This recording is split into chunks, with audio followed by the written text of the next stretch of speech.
Charlotte Nelson is Nichol's best friend. They've known each other since high school, but only became closer years later. Even though they rarely saw each other, they regularly texted. When investigators contacted Charlotte Nelson on September 15, 2018, she only responded a day later. She immediately knew why they had called. She said it was a terrible situation, and she was worried about Nichol, but to understand what Nichol really shared with Charlotte, and how much Charlotte may have known. We need to go back to the days before the murders. August 8, 2018, the first conversation about Chris Watts. August 8, 2018, the first conversation about Chris Watts. Nichol sent Charlotte a photo of Chris Watts. It's unclear whether his children are visible in it, but Kessinger mentions them in the conversation. Nichol: he has kids. Nichol: you can tell he has a lot on his plate. She explains she's referring to the fact that Chris owns a house, is a father, and has children. Nichol: you can see everything in his life revolves around his kids. At that point, Nichol described her relationship with Chris Watts as very positive. But later, investigators specifically asked Nichol, why did you mention Chris Watts' kids? Did it bother you? Nichol: I wasn't sure if he was the man I wanted to spend my life with. I didn't like that he already had kids because he'd already experienced marriage and family. I wanted to build my own life with a man who wasn't married and didn't have children.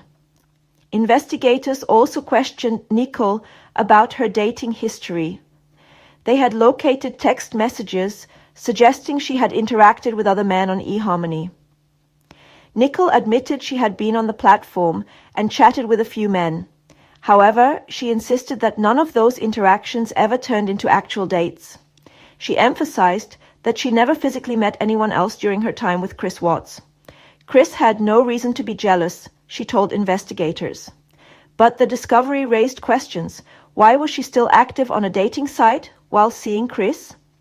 Was she unsure about the relationship or just keeping her options open? Back to Charlotte Nelson's interrogation.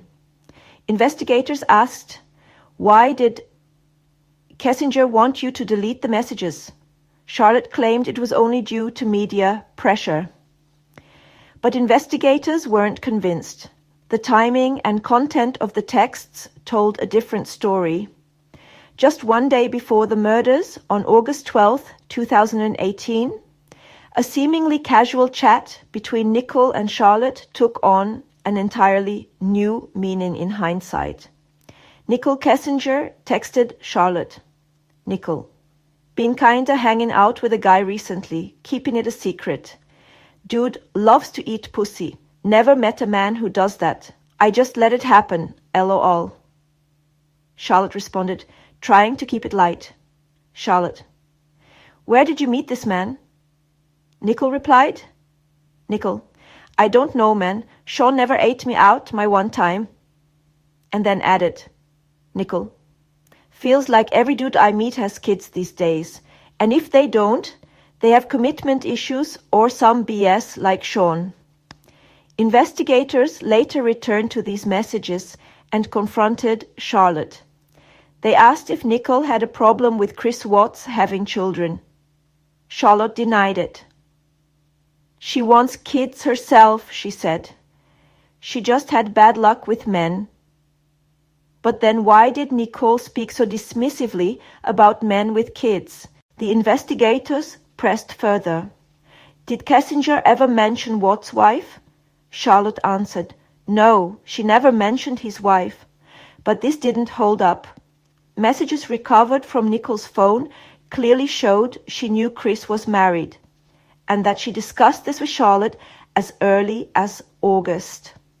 When questioned again about why she hadn't disclosed more earlier, Charlotte gave a different reason. Her father had passed away on August 22, 2018. A tragic event, no doubt.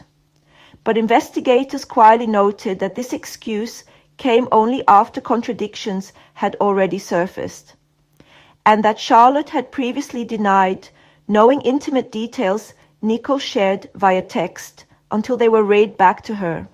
So was grief really the reason for her silence? Or was she simply trying to distance herself when the facts no longer aligned? The inconsistencies didn't stop there.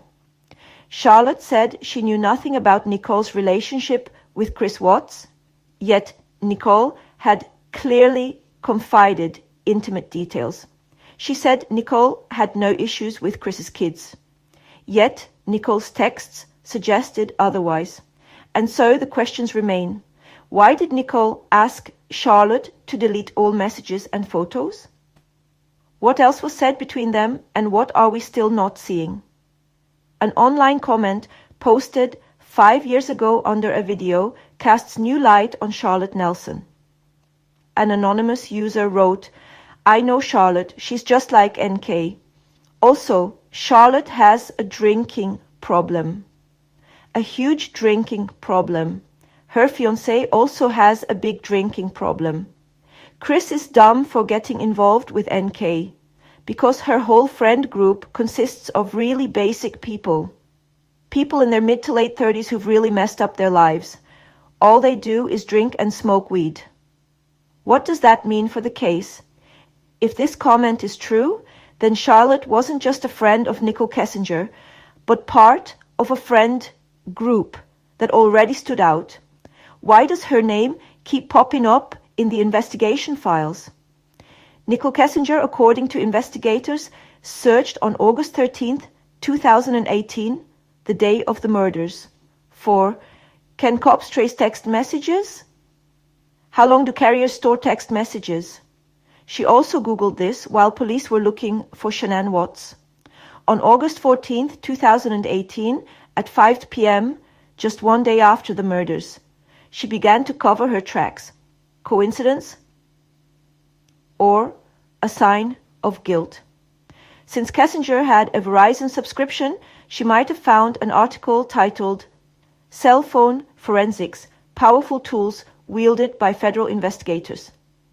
Verizon only stores the content of text messages for 3 days. After that, they are permanently deleted, unless the police obtain a court order for data preservation.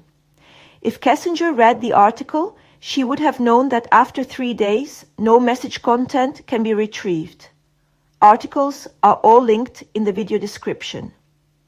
Previously deleted messages are being recovered, but here's the problem. Investigators can only access the messages that Nichol saved as screenshots and passed on. Why is the rest missing?